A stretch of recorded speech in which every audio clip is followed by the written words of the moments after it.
Olá, sejam bem-vindos a mais um Caminhos da Escola.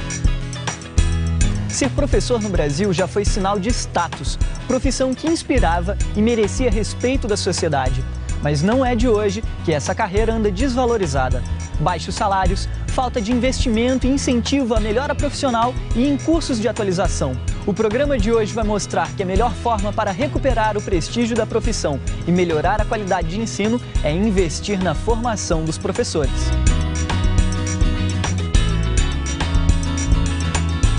Vamos conhecer a história de dois professores com muita vontade de aprender, que investiram em formação e melhoraram suas aulas.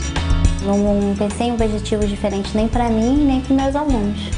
Agora não, eu penso para mim e para meus alunos também. Vamos voltar à Escola Estadual Carlos Augusto de Queiroz da Rocha para a terceira parte do Desafio dos Alunos. Estanque o sangue, tipo de sangue. O negativo. Caminhos da Escola tem ainda uma conversa com uma medalhista olímpica que continua batendo um bolão fora das quadras. Então, quando se aprende como se constrói conhecimento, isso é um clique, isso não é teórico, né?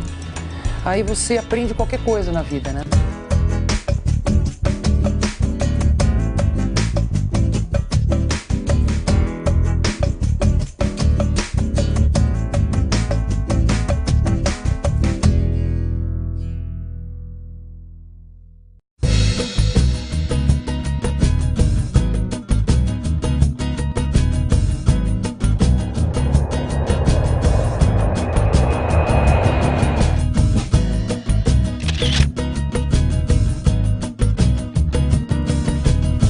Caminhos da Escola de hoje começa no Jardim Miriam, em São Paulo, onde vamos conhecer a Escola Carlos Augusto de Queiroz Rocha. Quem vai mostrar tudo pra gente é o diretor Geraldo Guedes.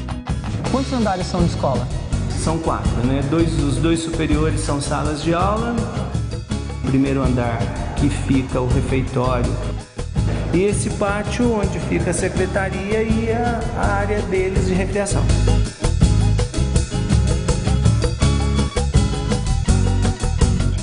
Diretor, me responde uma coisa. Para agora, o que você acha que a escola precisa? A gente precisa de conseguir cada vez mais projetos e propostas que façam o aluno ter vontade de vir para a escola. Porque o aluno tem lá os problemas familiares, ele tem a violência, tem a televisão, tem a mídia, tem toda essa influência, mas quando ele entra dentro da escola, ele parece que tem um mundo novo, um mundo diferente, possibilidades podem se abrir e eu acho que é isso que a gente tem que estimulá-los com propostas e projetos que façam com que esses alunos cada vez mais gostem da escola e gostem de aprender.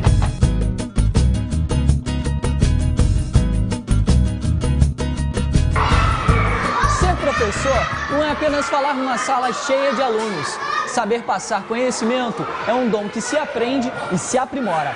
Aqui na Escola Municipal Carlos Augusto Queiroz, em São Paulo, a gente encontrou uma sala com uma sigla um tanto quanto curiosa. Chama Sala de SAP. E eu vou conversar com a professora Maísa para saber o que significa essa sigla e também para perguntar como os professores daqui se mantêm atualizados. Com licença, tudo bom, professora Maísa? Sim. Obrigado por receber a gente, viu? Tudo bom, gente? Bom dia. Como vão? Ixi, câmera, já viraram a cara. Professora Maísa, eles são assim sempre envergonhados? Não. Eles são muito ativos. Professora, conta pra gente o que significa a sigla SAP aqui na escola. O que significa a sala de SAP? SAP é uma sala de apoio pedagógico. É uma sala de aula que auxilia os alunos a desenvolver a leitura, a escrita. Eles já sabem, mas aqui nós estudamos um pouco mais. Na próxima aula nós vamos trabalhar mais sobre isso. Nós vamos entrar na internet para ver o que está acontecendo. Professora, o Plano Nacional de Formação dos Professores, ele é um plano que atualiza o professor? O que você acha? As formações elas são úteis porque com todo o conjunto ali dos professores, nós procuramos trocar as nossas experiências, procuramos também aprofundar escritos de autores, de pensadores. É uma coisa muito importante. Eu particularmente gosto. Mesmo se às vezes você vai num curso que você acha que você já sabe aquilo, mas tem sempre algo novo. Faz você refletir. Muitos de nós trabalhamos o dia todo, então às vezes fica complicado você vai se reciclar trabalhando o você dia todo, fazer uma formação trabalhando o dia todo. Mas existem já várias possibilidades para isso também. Antigamente, para ser professor, você precisava cursar a escola normal. Mas atualmente existem diversas opções de cursos de formação, tanto presenciais quanto à distância.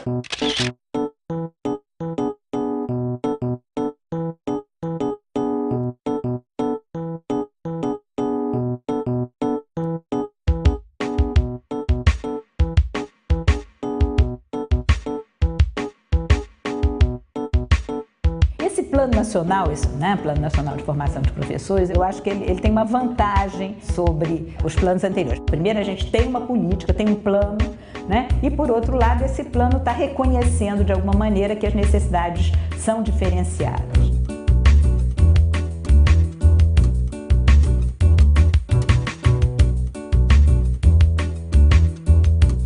Primeiro, você tem professores que são aqueles professores que eles não têm ainda uma formação de nível superior. Então, nós vamos, esses professores vão ser formados, eles vão ter a possibilidade de concluir um curso de licenciatura, um curso de graduação. A gente tem a situação dos professores que eles têm uma licenciatura, numa área e eles estão atuando em outra área. A gente pode achar isso um absurdo, mas isso existe, O professor que é formado em letras, mas ele está dando aula de história, ou o professor que é formado em pedagogia está dando aula de matemática.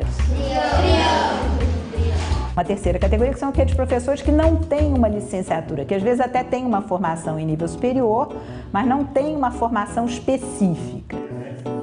250.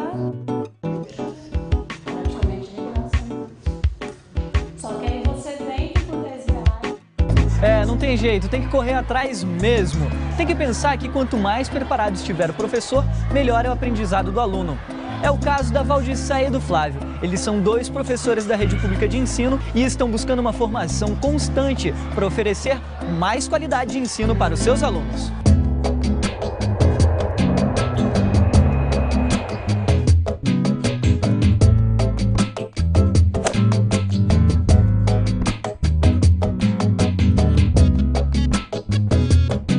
A nossa história começa em Paracambi com a Valdissaia Celeste, professora do ensino infantil.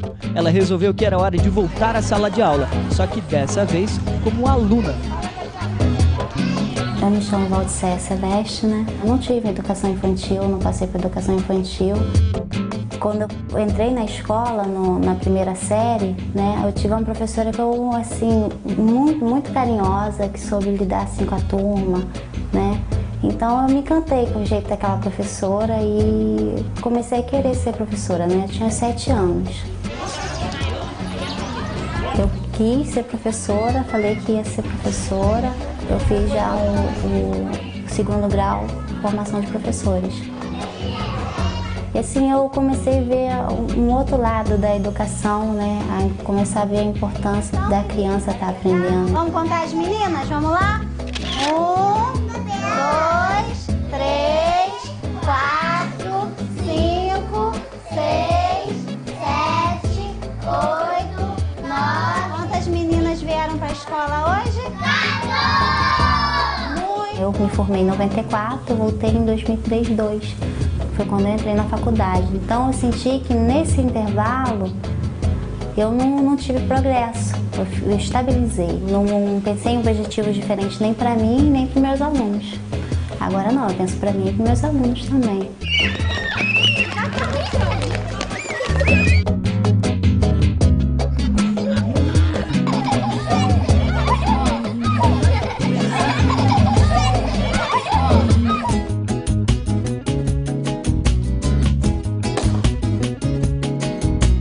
De Paracambi, sem sair do estado do Rio, chegamos agora em Magé para conhecer o professor Flávio, que também buscou cursos de formação para se tornar um professor melhor. Eu moro aqui há 5 anos, morava no Rio com a minha mãe, 25 anos da minha vida eu morei lá. Minha família, toda ela, é feita de professores, minha mãe, meus irmãos, e eu não queria ser professor também. Eu, como trabalho como técnico químico na indústria há 10 anos, aí eu fui estudar química, voltar para química, Só que aí para poder trabalhar na indústria e também trabalhar à noite, eu pensei, vou primeiro fazer licenciatura e depois eu faço o complemento do bacharelado. Na primeira matéria de ciências pedagógicas, eu tive uma professora que foi a Cristina Novikov. Ela foi responsável por despertar esse sentimento e toda a beleza social que é ser professor.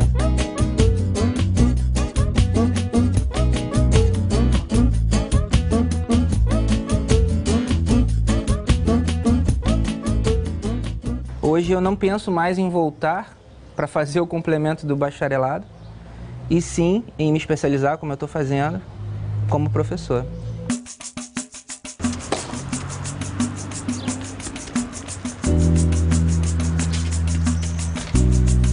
A minha primeira experiência em sala de aula, ela foi esse ano, com as turmas do estado à noite, turmas de segundo grau médio e EJA, né?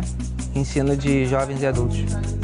O EJA é um supletivo, eu tenho alunos de 16 a 50 anos de idade e os exemplos que eu uso para fazer a pessoa entender o conteúdo de química, uma pessoa de 50 anos, são diferentes do 16. É uma quantidade em gramas, 0,6 decigramas, né? Ou seja, 10, não tem a grama, decigrama, 10 vezes menos do que 1 grama em 1 litro de sangue.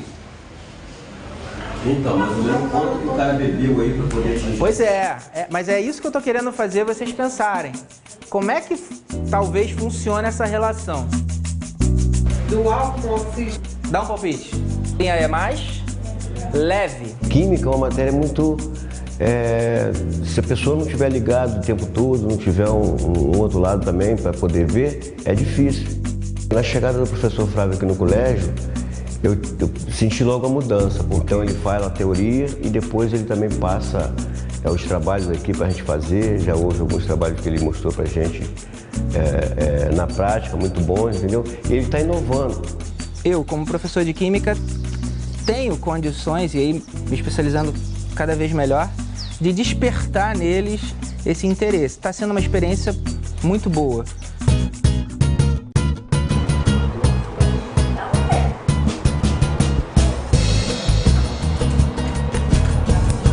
Evidente a diferença que a gente vê, né?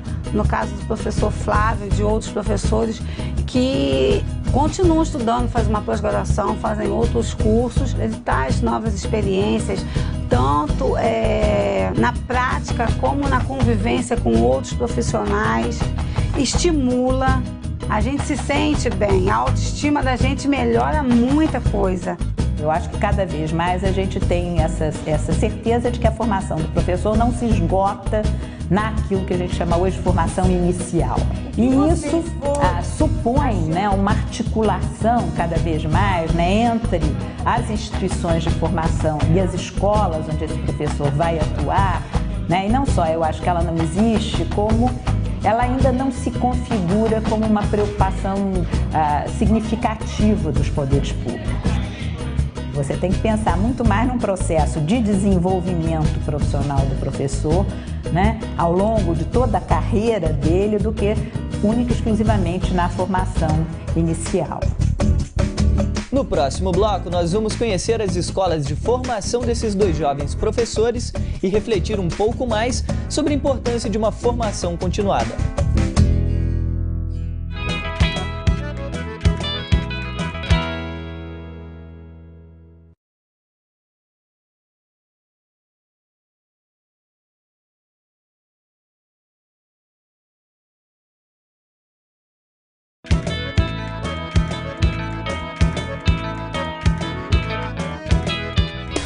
No bloco anterior, a gente conheceu dois jovens professores, o Flávio e a Valdiceia. A partir da prática em sala de aula, eles resolveram aprimorar suas formações.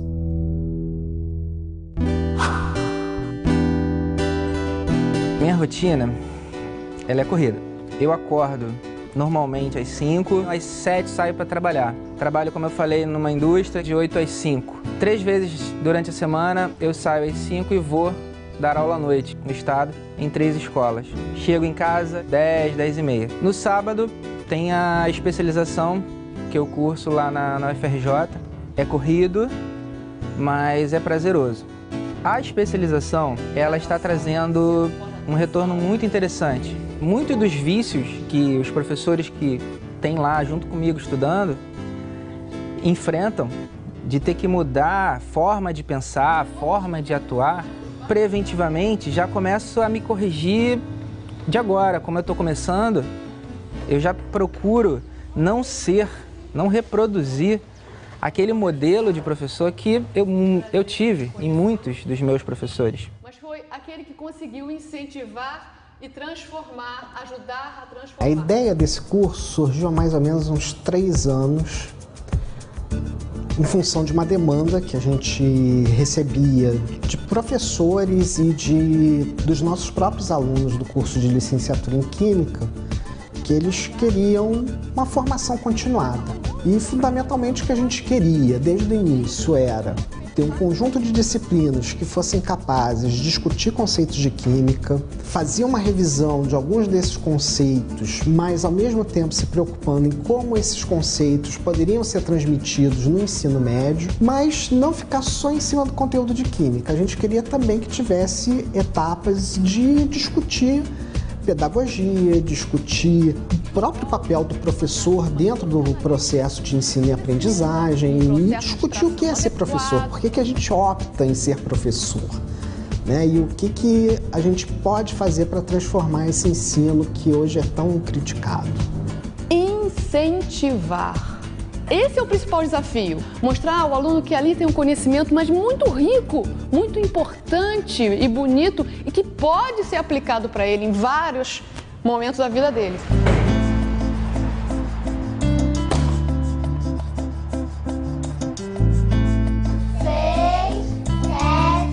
Eu estudo no CEDERJ, faço curso de matemática pela UF. Que número é esse aqui? Quando eu fiquei sabendo do CEDERJ, né, eu achei interessante por o ensino ser à distância e por ser público, né? A gente tem uma plataforma, né, para acessar, ali a gente baixa as ADs, vê os gabaritos das provas, depois que a gente realiza as provas, que são as APs, né, avaliações presenciais. Tem uma sala de tutoria onde a gente pode postar nossas dúvidas, eles nos respondem. Achei que seria um curso fácil, tem que estudar. Se eu não estudo, eu não vou ter dúvida para tirar. E se eu não tiro dúvida, a avaliação presencial chega e eu não atinjo a média, né?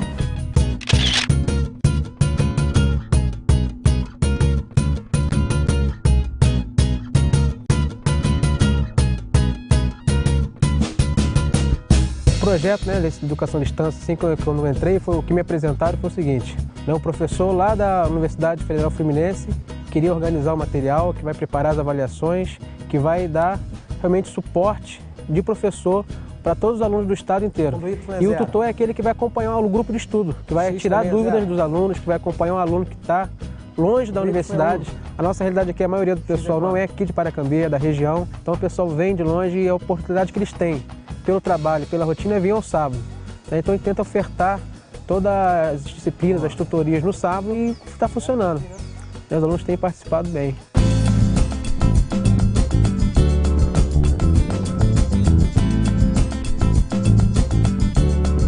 Já há algum tempo tem se verificado que existe uma carência muito grande de professores na área de ciências, no país como um todo e particularmente aqui no estado do Rio de Janeiro. As universidades públicas, elas estão das 6 que então existiam, 5 se localizam praticamente na região metropolitana. Surgiu a ideia de utilizar a capacidade instalada nessas universidades para oferecer vagas de cursos de licenciatura nestas áreas, espalhado pelo estado todo.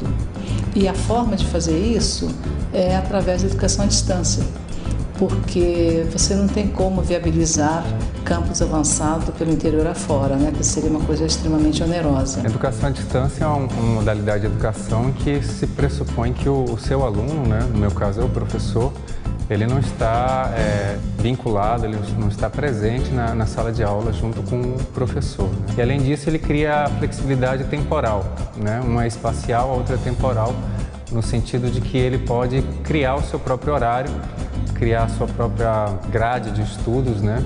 Isso vai exigir dele também uma certa autonomia, que diferencia bastante do ensino presencial, em que você tem um horário rígido. Por outro lado, ele flexibiliza no sentido de possibilitar um professor que trabalha, um professor que tem uma carga horária intensa, ele pode conseguir estudar no final de semana, por exemplo, ou durante um período que ele tenha vaga na semana. A única coisa que a gente não flexibiliza é a meta. Então, a meta é formar um profissional qualificado, mas a forma de chegar a essa meta, ela pode ser bastante flexível para ser adequada para essa diversidade de perfis, né, de que é composta a nossa sociedade.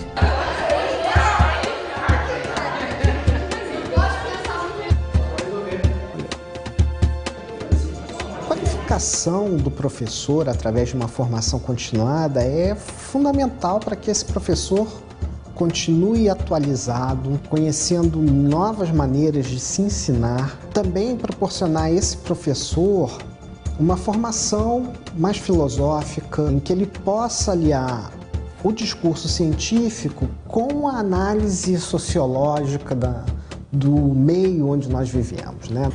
A gente está lidando com pessoas que pensam, né? Então, cada um tem o seu pensamento. Então, a partir do momento que você não está se aperfeiçoando, você nunca vai saber como...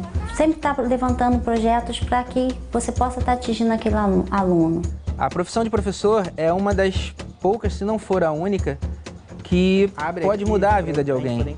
Pode mudar a vida daquele garoto, daquela garota que está ali sentada, com a tua atuação. A recompensa do professor não é a que a gente recebe mensalmente, porque ela é mínima. A recompensa do professor é você encontrar com esse aluno que foi teu daqui a alguns anos realizado, né? Um cidadão crítico, consciente, entendeu? Isso é muito legal. Sem uma população educada, a gente não vai sair do lugar. E quem forma, quer dizer, a base da educação não é metodologia, não é técnica, não é dinheiro. É o profissional que trabalha. A gente tem que resgatar o valor do professor na sociedade. Isso está um pouco esquecido, né? Mesmo no Estado, quando eles tentam valorizar o professor, eu acho que eles não conseguem entrar na dimensão do que é um professor, né? O que ele representa na sala de aula, o que ele está construindo dentro da sociedade. Então, eu não acredito em nenhuma mudança, em nenhuma grande conspiração, no sentido positivo, né, de melhorar a desigualdade social, se a gente não mudar a formação desse professor, se a gente não melhorar a condição desse professor em sala de aula.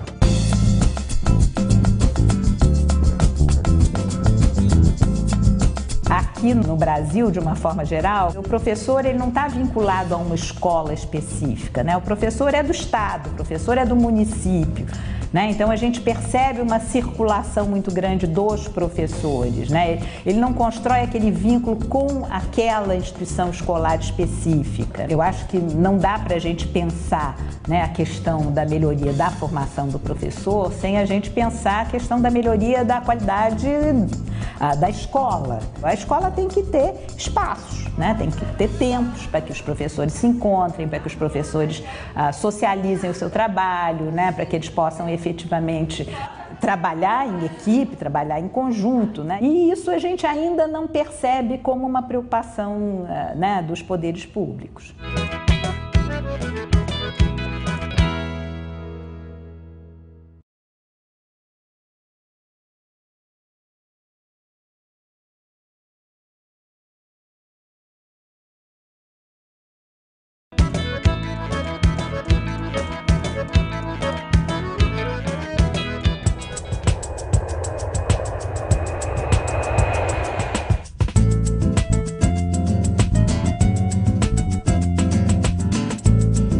Essa aqui é a professora Edna, professora de Educação Física aqui no Colégio Carlos Augusto Queiroz da Rocha. Professora, explica pra gente, a aula de Educação Física é ainda a aula predileta dos alunos?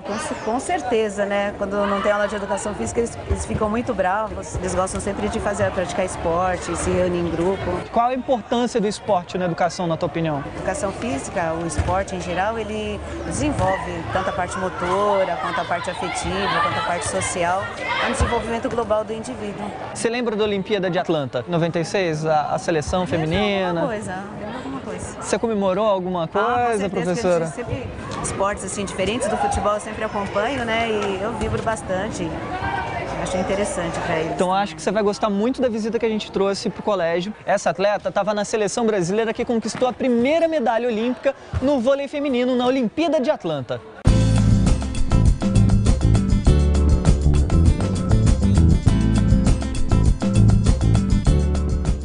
Bom, galera, eu reuni todos vocês aqui para que vocês conheçam uma pessoa muito especial, um atleta de renome e uma pessoa muito envolvida em educação aqui no Brasil.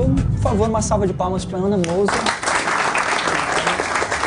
Ana veio conversar um pouquinho aqui com a gente. Eu sei que vocês têm perguntas para ela. Sou tímida.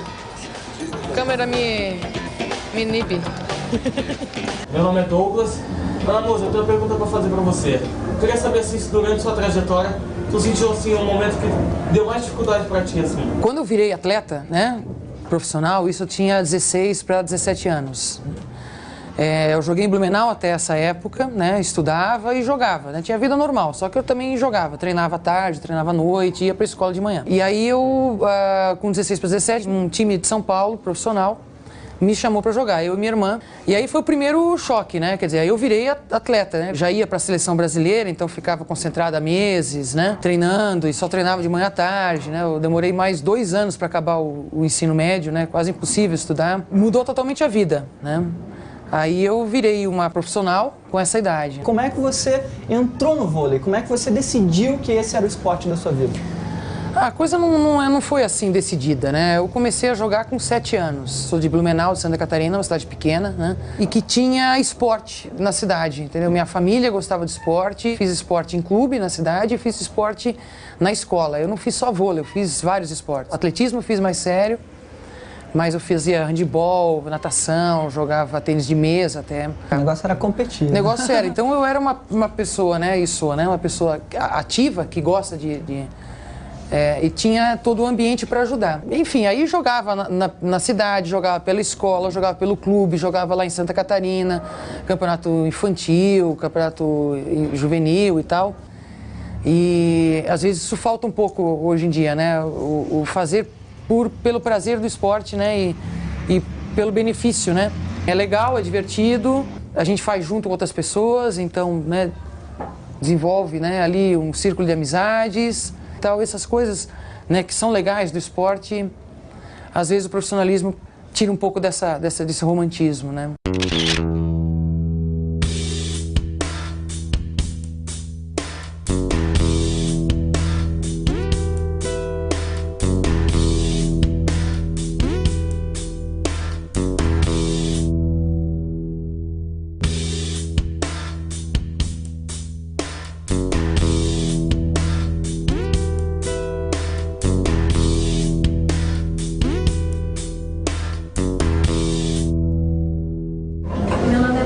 Eu queria saber, na sua carreira, qual foi o título mais marcante? Eu acho que essa medalha na Olimpíada de Atlanta ela foi a mais importante, né? Porque não tem, mesmo sendo de bronze, né?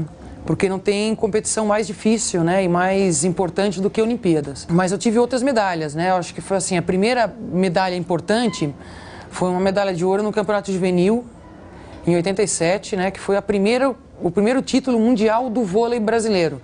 Tanto masculino quanto feminino, adulto, juvenil.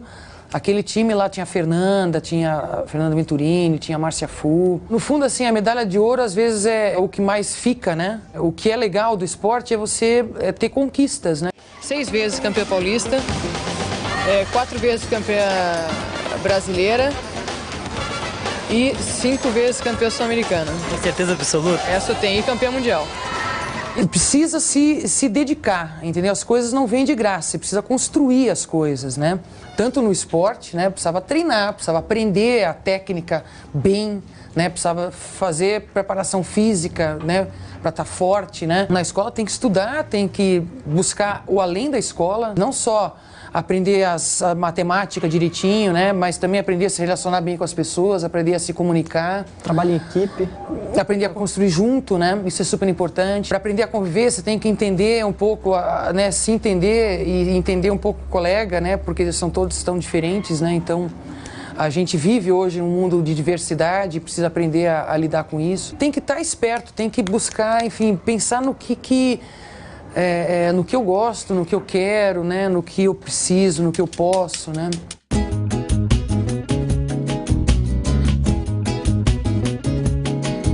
Meu nome é Felipe e eu gostaria de perguntar como você vê o esporte aqui no Brasil e no mundo. Bom, o esporte ele tem uma história, né? Até começo aí de 1900 e pouco, 1920, eram mais as elites que faziam esporte, né? E o esporte passou a ser popular, né? Passou a ser ensinado nas escolas e mais para frente ainda o esporte passou a ser profissional. Hoje o esporte ele tem um pouco de tudo isso no mundo, né? No Brasil a gente tem algumas coisas disso, né?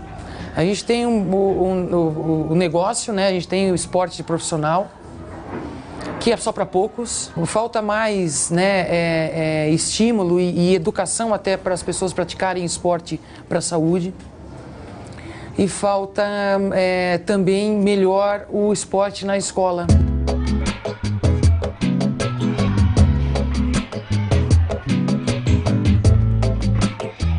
Meu nome é Edna, sou professora de Educação Física e eu sei que você desenvolve um trabalho, um projeto com voleibol. Eu gostaria que você falasse os objetivos desse projeto que você faz. Não, Edna, não é só voleibol, na verdade tem vários esportes, né?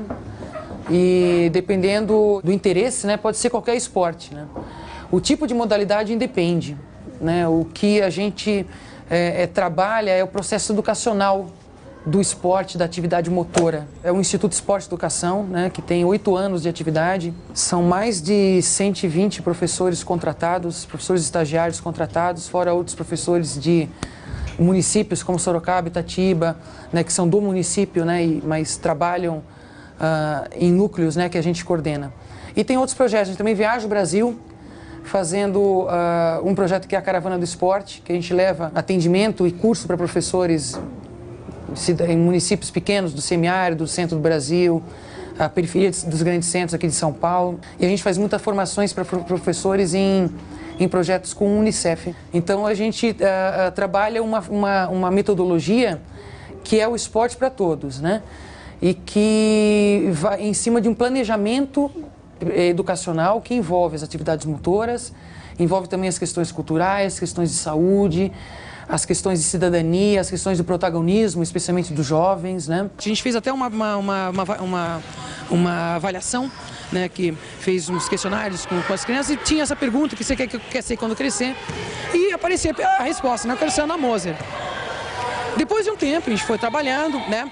As oportunidades foram aparecendo para as próprias pessoas daqui e as lideranças foram aparecendo naturalmente. Então, os adolescentes passaram a ser lideranças. O modelo dele passou a ser uma coisa próxima. A gente tem todo um planejamento que seria um currículo do esporte educacional. A gente está tentando pensar esse esporte na escola, esse esporte nessa faixa etária, esse esporte que é para todos, né? E que mais tarde os adultos, né, os jovens, os adultos vão ter esses hábitos, né, como hábitos saudáveis de vida, né? Então vão continuar praticando atividades motoras, né? Então é nesse sentido que a gente trabalha. Ana, você veio para São Paulo muito nova, né? Adolescente. Então eu queria puxar um pouco da tua lembrança de como foi seu ensino básico, seu ensino fundamental, como foi seu primeiro contato com a educação. Eu estudei numa escola que era muito boa, era forte pra caramba, exigente, né? A média 7. E não tinha refresco, mas eu sempre gostei muito de estudar. Então, na verdade, eu sempre fui muito CDF. E mesmo na época que eu jogava, quando estava mais velha, que eu viajava às vezes, perdia a semana, tem uma época que eu perdi um mês de aula, eu não tinha problema. Eu sempre gostei muito. Então, quando você aprende como se constrói conhecimento, isso é um clique, isso não é teórico, né?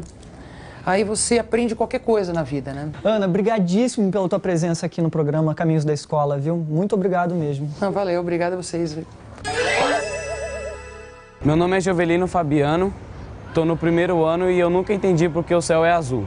Os raios de luz solar são formados pela união de várias cores, que se espalham ao entrar na atmosfera.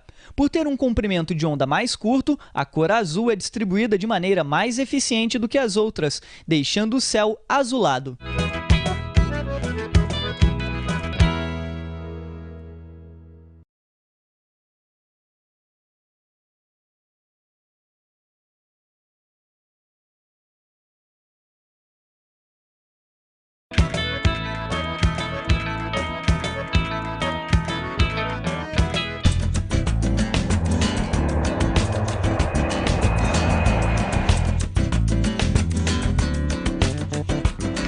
volta à escola Carlos Augusto Queiroz Rocha para a terceira e última etapa do desafio.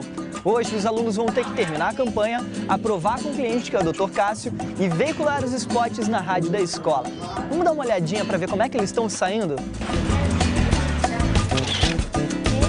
Os alunos da escola Carlos Augusto de Queiroz Rocha receberam uma missão: criar um anúncio de rádio estimulando a doação de sangue. E aí o doador fala. Doe sangue, você também. Você pode. Chegou o socorrista. Hemorragia. Isso daqui é o sangue. Tipo de sangue. Tipo O negativo. Salve. Vai ser uma coisa bem interessante. A gente colocou efeitos, a gente passou informação. Todo mundo deu um pouco de ideia, né? Ficou uma coisa bem... Assim, ninguém ficou de fora, todo mundo deu uma ideia. A minha foi: o sangue tem prazo de validade, mas a doação não. E pare, pense, doe, salve. Roberta fala: estanque o sangue. Hemorragia. Hemorragia. O negativo. Tipo de sangue ou tipo sanguíneo? Tipo de sangue. Aí depois assim, ó, tipo de sangue. Aí faz O negativo, aí tipo não tem, tipo de sangue. Aí foi surgir das frases, o tipo de música. É duro convencer a gente. Mas é difícil convencer vocês também, não? Cada um de nós falou um pouquinho, então a gente ajuntou e fez uma mega frase. Estanque o sangue. Tipo de sangue. Tipo O negativo. Achei que foi bastante legal, bastante criativo. Eu queria que fosse a minha, mas teve votação e ganhou a deles. Se no mundo não existisse vida, não existiria eu e você. Então doe um pouco da sua vida para alguém que está prestes da sua vida perder. Se nós ficarmos também muito tempo com essa música... Não, mas já está feita. A música já está feita. Mas não é sobre ela que nós temos que decidir. Vamos ensaiar uma vez que todo mundo fala, professora? Pra gente. Essas falas, né? Chegou o socorrista. Hemorragia. Sangue, tipo de sangue. Tipo O negativo. Está em falta. Desejo de doador. Não tem. Tem que pegar esse início para que ela se encaixe perfeitamente. Doe sangue, salve a vida, salve a vida, doe sangue. Doe sangue, salve a vida, salve a vida, doe sangue. Então, ó, tem que pegar o início, ó. Não, é a frase musical. Agora nós vamos cuidar desse início dessa frase para começar. Doe sangue, salve a vida, doe sangue. Doe sangue, salve a vida, doe sangue. Legal. A gente abaixa um pouquinho o fundo, né? Você fala O negativo ou tipo O negativo? Nós já viemos de um histórico de projetos. E cada projeto que a gente tem é um avanço. Desse desafio a gente sai muito mais forte. A frase que eu tinha escolhido também não foi usada. Nem por isso eu fiquei triste. Tipo, eu gostei porque a gente tinha que escolher a melhor. Se a minha não foi a melhor, a de outra pessoa foi e a gente tá no grupo. Eu fiz uma só que não foi usada, que é o sangue é uma transmissão de vida. Minha ideia foi o drama que teve no começo. Ficou muito dramático no começo, mas depois saiu aquele drama. Doe sangue, salve a vida, doe sangue. Eu inventei uma frase: doe sangue, pode confiar, uma vida você vai salvar. Ele fez até o gesto. A frase, infelizmente, não foi usada, né? Mas... Olha, meu amigo, eu vim aqui pra te falar, faça uma doação de sangue para vidas poder salvar. Oi, eu te peço, por favor, preste bastante atenção. Faça uma doação de sangue para ajudar o seu próximo irmão.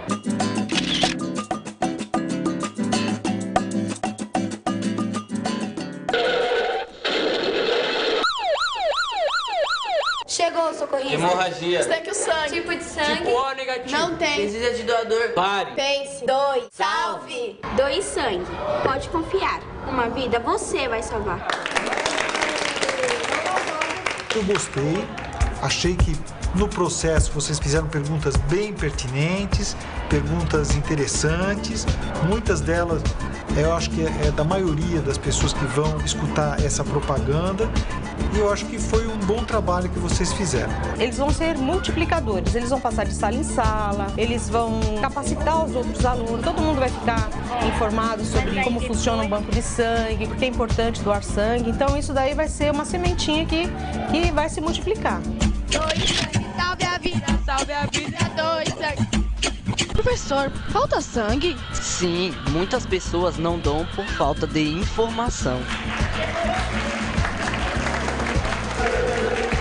É sempre muito interessante, trabalhos novos com alunos, muito embora eles já venham de um processo de vários projetos na escola, eles vão sempre em busca de novos conhecimentos, pesquisaram, e isso faz toda a diferença para o jovem. Eu gostei assim no final que ele fala para a pessoa doar sangue que não tem nenhum problema de contaminação. Essa matéria foi importante para que os alunos também possam saber como é que funciona essa parte da doação de sangue, por causa assim, tem hospitais que não tem o sangue suficiente para as pessoas que sofrem acidentes e precisam de sangue. 3, 2, salve! Desafio cumprido, spot entregue, agora é hora de avaliar todo o processo.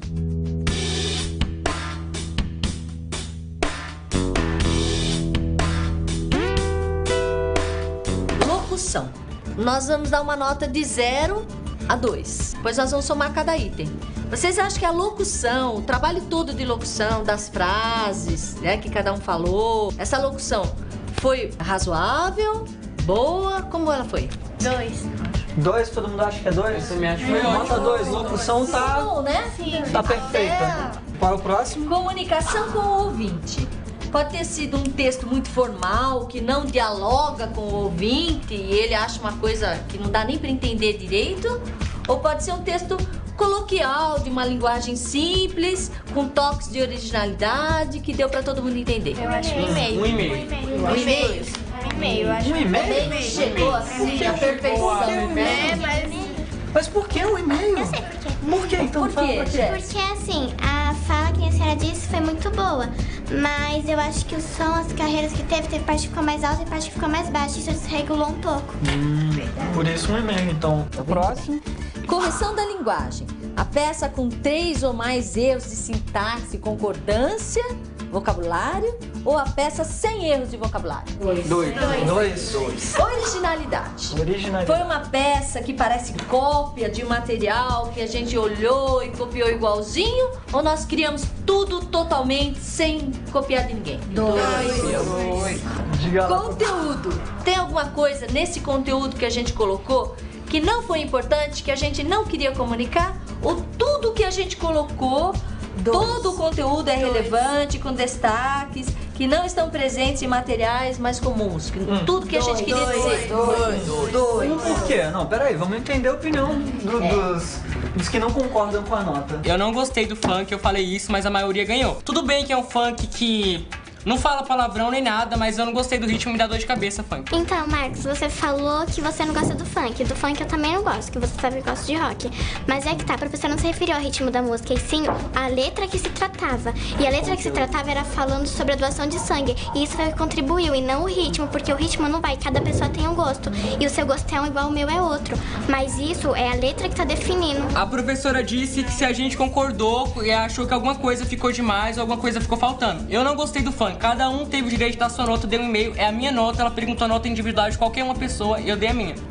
Eu queria dizer que o funk não foi escolhido porque ninguém gostou, não. Foi escolhido porque é um ritmo que contagia a maioria dos jovens e os jovens que precisam ouvir isso, porque eles precisam doar mais sangue. Está em falta. Então, meus queridos alunos, minhas amadas companheiras, nós temos uma nota final. 9,5.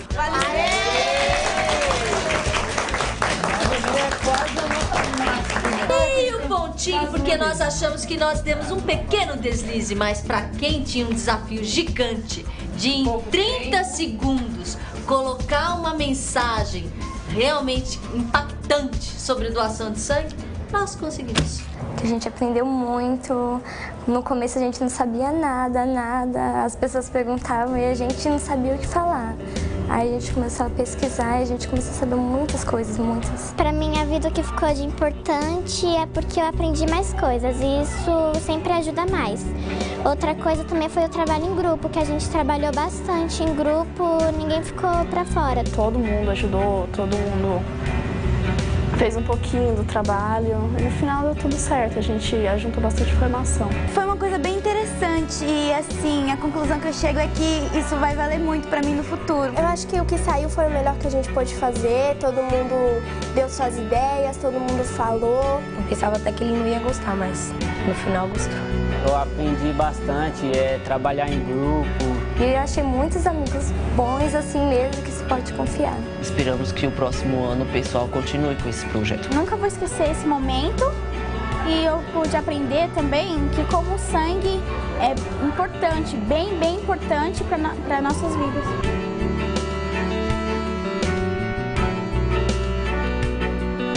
O objetivo do quadro Desafio é incentivar a pesquisa, o trabalho em grupo, a solução de problemas, trabalhando a autoestima, a criatividade e a aplicação do conhecimento no dia a dia desses alunos. O Colégio Carlos Augusto Queiroz Rocha aceitou e participou de todas as etapas do desafio, com muita vontade de aprender e muito entusiasmo. O Caminhos da Escola de hoje chega ao fim. Na semana que vem tem muito mais. Antes, eu deixo vocês com uma dica cultural na cidade do Rio de Janeiro. O Museu Histórico Nacional foi criado em 1922 no Forte de Santiago, no centro da cidade. A inauguração fez parte dos festejos da exposição do Centenário da Independência. Hoje em dia, o museu abriga a maior coleção de moedas da América Latina e possui um acervo de documentos e manuscritos que ajudam a contar a história do Brasil. O museu fica na Praça Marechal Âncora, centro do Rio de Janeiro, e fica aberto ao público de terça a sexta, das 10 às 5h30 da tarde, e aos sábados, domingos e feriados, das 2 às 6 da tarde.